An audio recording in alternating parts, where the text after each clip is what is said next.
Baby time. And what time is baby time? Apparently 4:22 in the morning is baby time. On our way to Sherwood Park. How you doing, Cece? Great. Doing great. It's a little cramped in the car, isn't it? A little bit. But fresh bub on the way. Special delivery. Nice little sunrise. We saw a goose, a fox, a coyote, and the sunrise, so we're gonna name him Goose Foxley Coyote Sunrise Lawrence.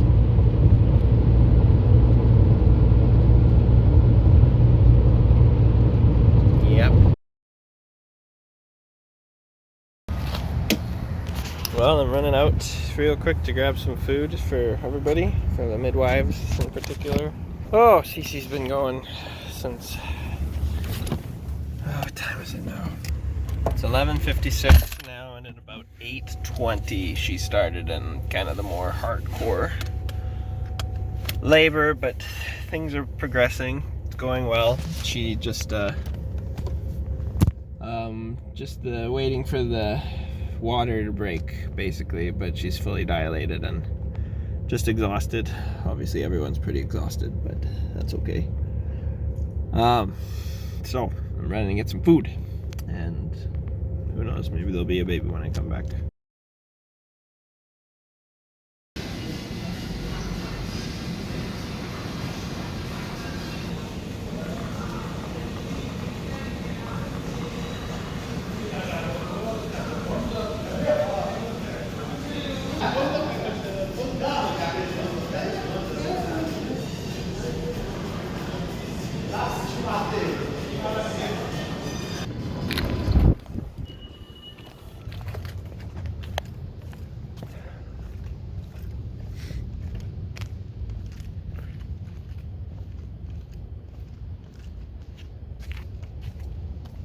What a magical evening.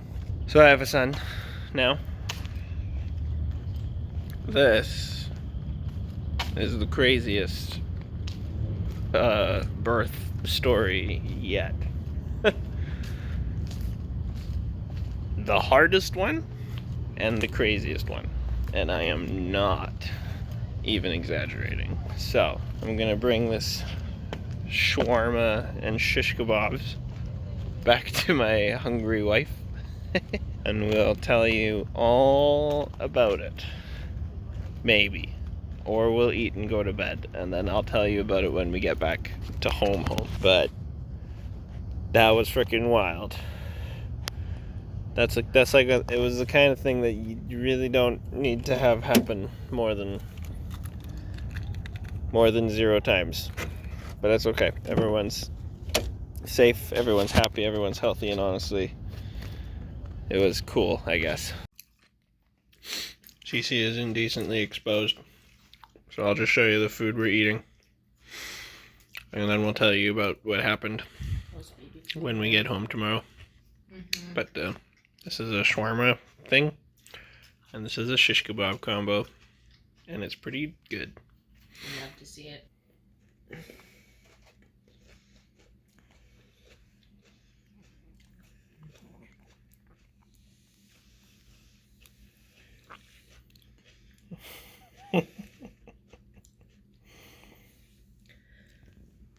Hi, buddy.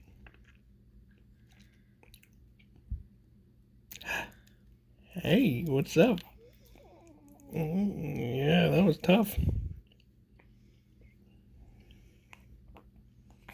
Oh, yeah, goodness. I'm so tired. Yeah, okay. Okay, I'll turn the camera off.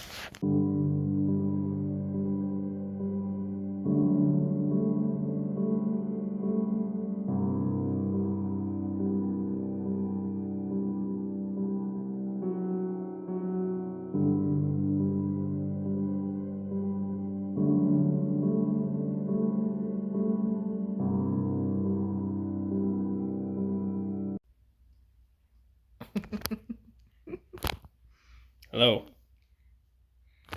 Just the three of us. The other girls are sleeping. Just the three of us. Do. So. Wonder if she's pooping the pants. Here we are. There was a postpartum, blah, blah, blah, blah, blah. Very messy in the house. Oh, Gus. Oh, nose. I told you. That's so tough. It's so hard getting this stuff out. All right. This was the craziest one yet. Yeah. I thought that nothing was going to top Philomena and the 46 hours of labor ending in a C-section, but this somehow managed to top that. Here's how it all went down. June 16th, his due date. Cece starts having contractions at 10 p.m. Attempts to sleep through them a little bit, but can't. So she was basically up all night contracting. I wake up at 2 a.m. and it's still going. And he just rolls over and puts his hand on my tummy and it's like, is this a real contraction? And I was like, yeah. So I try to make him sleep as long as possible because I know, the day's gonna be. Well, yeah, I guess, you want to rest up before you have such a big day, and it did end up being a very big day. So at about 2:30, I call my mom, tell her to come on over and so she can watch the girls while we go. So basically, because we live in a really small town in Nowheresville, Alberta, we can't have an actual home birth. The best we can do is have a hotel home birth or a birthing center birth, but we opted for the hotel this time around. We hit the road. We had about 2 hours to get to the clinic. I called the midwife at about 4:30, and I said, hey, we're coming in hot. It's for real this time. She said, okay, meet me at the clinic. Met at the clinic. She's like, okay, yeah. Well, you guys go ahead and get to a hotel, and I'll meet you guys there. So we go to the first hotel on her list of preferred hotels and get in there. And I'm like, hey, can we get a room for tonight? And the guy's like, nope, no vacancy. Totally booked, all the way full. I was like, uh-oh. So get in the car, look across the street. There's another one that's also on her list. Drive over to that one. Hey, can we get a room here? Sorry, no vacancy. Turns out, I think like CNR and some oil companies had come into town and booked up like all the hotels just about in town. Cece's laboring this entire time while we're trying to find room at the inn. So I start calling them, and thankfully the next one I called was like, yeah, we've got rooms available. And I was like, do you got one with a jacuzzi? And he was like, yep, we can do one with a jacuzzi. It'll be this amount of dollars. And I said, okay, I'll be right. I'm like 5 minutes away. I'll be there and we can check in. So we got there at about, 5:30 in the morning. Normally, I think if you come in that early, you got to like book for the night before. But if you come in between 7 and 11, you just have to pay a $25 early check-in fee. So he charged us the early check-in fee as if we'd come in after 7, even though it was like 5:30. And then he was like, I'm sorry, I made a mistake. We don't have a jacuzzi room, but we've got this other king-sized room, a room with a king-sized bed. You guys can have that one, and I'll charge you the lowest rate for it for the mistake. And we were like, oh, sweet, awesome. So that was a nice little blessing. The room was really close to the front entrance as well. We didn't have to go up any stairs. It was on the ground floor, so that was really nice for Cece. We wait in the car. I'm like waiting for Cece's contraction to end, and so that we can, in the 5-minute interval, get into the hotel room so that they don't realize what's going on. Stealth birthing. That's the new urban stealth birthing. Yeah. It's like stealth camping, but significantly more intense. Anyways, so we check in. This thing started to kick into high gear at around 10:30. Right. I had a little nap, and then I got up and was like laboring in the bathroom while Thomas napped. And then I started to vocalize through it, and then Thomas woke up and was like, the animal noises began, and that's how I know it's time. And so I called the midwife. That begun the 8-hour drama of pushing and pushing and pushing and pushing and pushing, and this little man's not wanting to come out. So what ended up happening was he turned out to be in the same naughty position that Mina was in. He was asynclitic, which just basically means really hard to push out. Kind of means he's got his head tilted, so the crown of his head, which is supposed to be pressing against the cervix nice and evenly to have it dilate, is not what's pressing through. It's his, more of the side of his face, his head, and it's like, and he wasn't super extreme. Some ASIN clinics are like their ear is the thing that's presenting, but he was like, yeah, probably like right around there. I was fully dilated, and she said my water bag was bulging through. So the water hadn't broke. It hadn't broken, and it was bulging through my cervix apparently, and she was like, if I broke this water, you could probably have a pretty fast delivery, and we'd be in high gear for.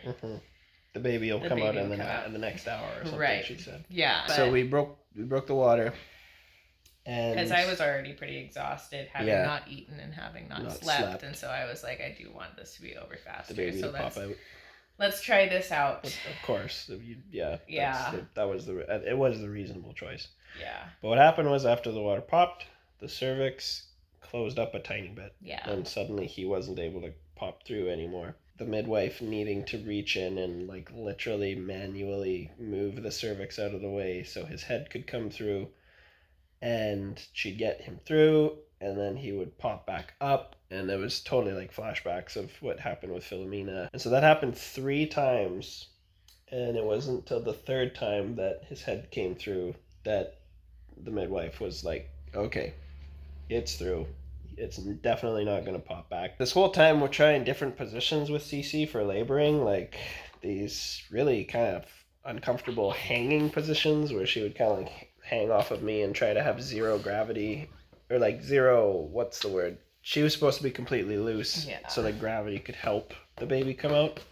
And then a position on her back, which she didn't like very much, but ended up being the most effective one, ironically. We were trying to go back and forth and do everything we could to get the baby to come out as quickly as we could, because the race against the clock was Cece's exhaustion levels, which were, by the end of it, as you can imagine, after over 8 hours of like pushing active labor, she was like basically passing out. She was like incoherent. She couldn't talk hardly. I remember at one point, I think Kathy was trying to explain that he might have been asynclitic, and I was just like glazed over, just like not. I was like, why are you talking to me? Like I can't even.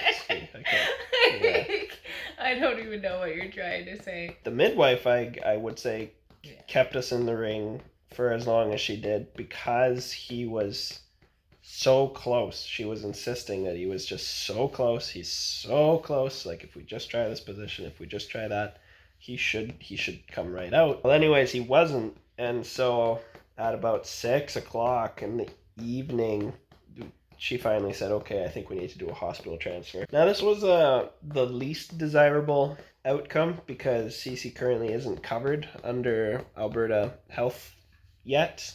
Healthcare is free in Canada, right? If you're a Canadian. Or an illegal immigrant.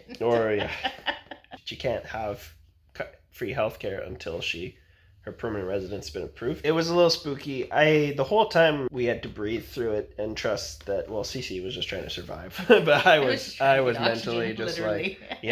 I was mentally just like, it's okay. God's going to take care of it. We've stared down the barrel of a $30,000 USD C-section hospital bill in the past, and God's taken care of it. Like, we'll be okay. And it was very defeating. It felt awful, especially after Margaret's birth had gone so well, and we thought that we had fixed whatever issues had caused Mina to be such a traumatic birth. After all Cece's hard work and the up and the down and just everything, it was just a very, very emotionally tumultuous, exhausting experience. Very rough. So anyway, 6:00-ish, 6:20, we managed to get Cece in the car. I walk her over to the car. By now, I'm sure the front desk knows what's going on. They had to have known. We get in the car. The security camera guy knew what was happening. I was going to say, the security camera guy was going to be so confused, as you're going to see in a minute, because things get crazier.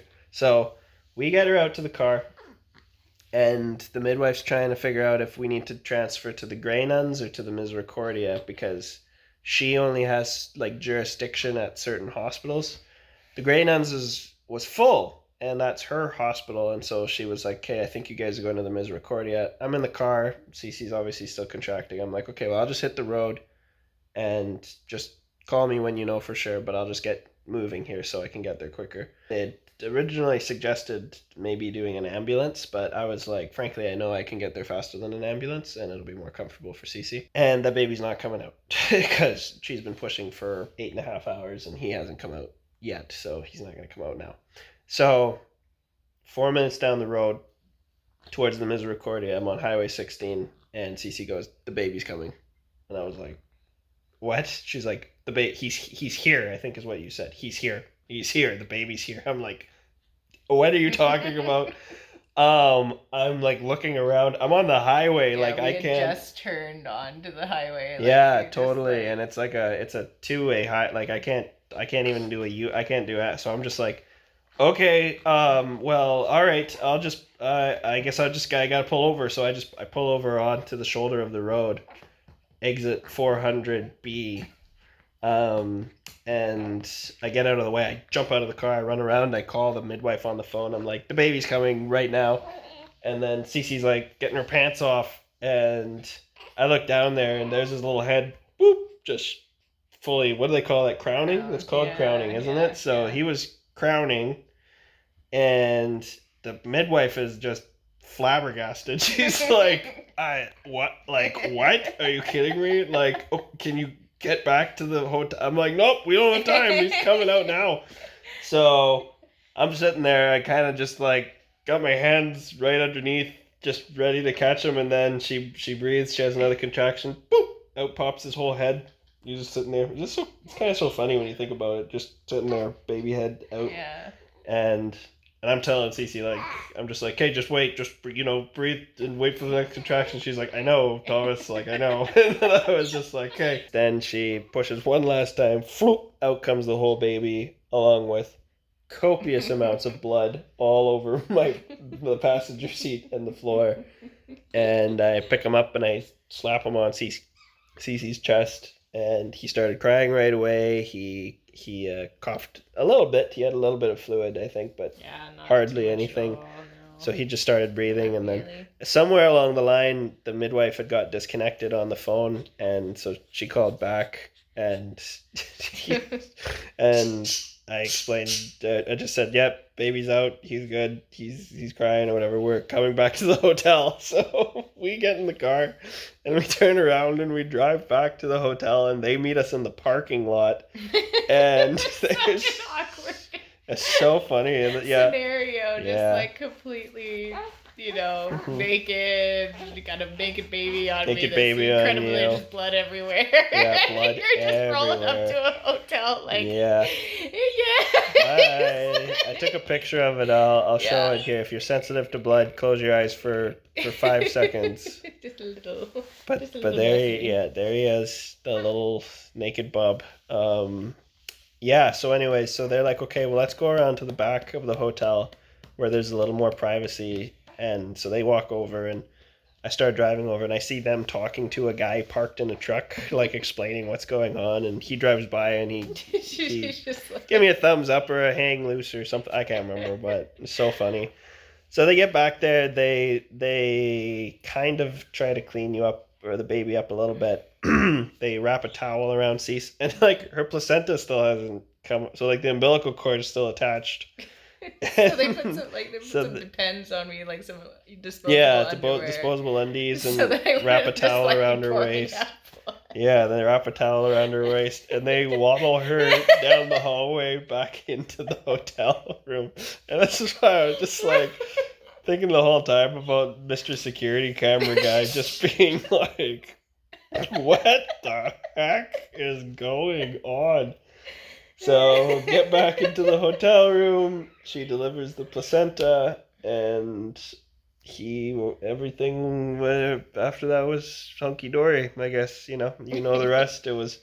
I call my cousin Ben, and I'm like, "Do you got an extra pair of pants and an upholstery cleaner?" And he happened to have both of those things, so he was awesome. He ran out, yeah, and I tried to clean the blood out as best I could. I should have took a picture of it. I don't know why I didn't, but it was just like... It just feels weird. It just feels kind of like, weird because it's just so much blood and guts, all literal guts. Somebody suggested that we get it detailed by a what do they call it? A crime scene specialist. I guess they have people who are like certified in crime for cleaning out blood. Yeah, totally. 2 weeks ago, this all happened, and since then we've just been rest and recovery. I've been just trying to feed everyone, playing mom, which is a hard job, man. It's tough keeping everyone alive and trying to keep the house in order. It's not easy, man. And then I got a bit of a man cold, which kind of stunk. You were just bedbound for exhausted. But like 1.5 naps a day for me, which is yeah, which is good. Yeah, you've been having lots of rest, and baby's actually been really good. He's a little cranky right now, maybe because we've been having too much dairy, but he's actually a really chill guy. He's been really chill. No colic, no extreme fussiness. And anyways, there you go. That's the story. The story of August Joseph Thomas, born in a car, delivered by his father after refusing to come out. Thanks so much for all the prayers and all the gifts and goodies that you've all been sending. And we appreciate you as always. And until next time, we'll see you later. Love you. Bye.